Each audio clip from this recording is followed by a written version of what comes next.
नंदुरबार जिल्ह्यातील अतिदुर्गम भागात अनेकदा आरोग्य यंत्रणांच्या अभावामुळे सर्वसामान्यांना मोठा त्रास सहन करावा लागतो। आरोग्य यंत्रणांचा अभाव असल्याने अनेक गर्भवती महिलांची रुग्णालयात जाण्याआधीच रस्त्यातच प्रसूती झाल्याच्या अनेक घटना घडल्या आहेत। यामुळे सर्वसामान्य नागरिकांच्या आरोग्य यंत्रणाविरुद्ध कायमस्वरूपी दुराग्रह बांधला गेला आहे। मात्र याला काही अधिकारी कर्मचारी अपवाद आहेत। आपल्या कामाचा ठसा उमटवत सर्वसामान्यांना न्याय देण्यासाठी अहोरात्र प्रयत्न करतात। अशीच एक घटना धडगाव तालुक्यातील नंदलवडे येथे घडली आहे। येथील एका मातेला प्रसूती वेदना होत होत्या, मात्र पाड्यापर्यंत वाहन जाण्यासाठी रस्ता नसल्याने डॉक्टरांनी आशा कार्यकर्त्यांनी नदीतून धावत जाऊन महिलेची प्रसूती केली आहे।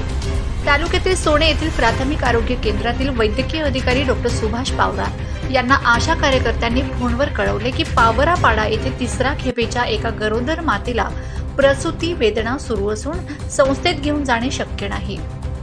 ही माहिती मिळताच पावरा यांनी रुग्णवाहिकेसाठी फोन केला, मात्र दुर्दैवी नेटवर्क नसल्याने संपर्क होत नव्हता। रुग्णालयाची तातडीची आवश्यकता होती, संपर्क होत नसल्याने डॉक्टर पावरा यांनी त्वरित स्वतःची कार घेऊन ग्रामीण रुग्णालय गाठले। तसेच संपर्क साधून रुग्णवाहिका उपलब्ध करण्याची विनंती केली।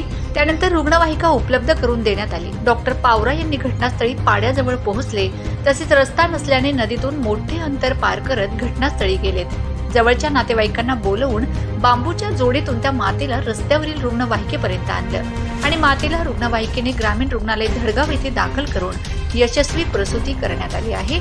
यावरून डॉक्टरांसह आशा कार्यकर्त्यांचं सर्व स्तरावरून कौतुक केलं जात आहे।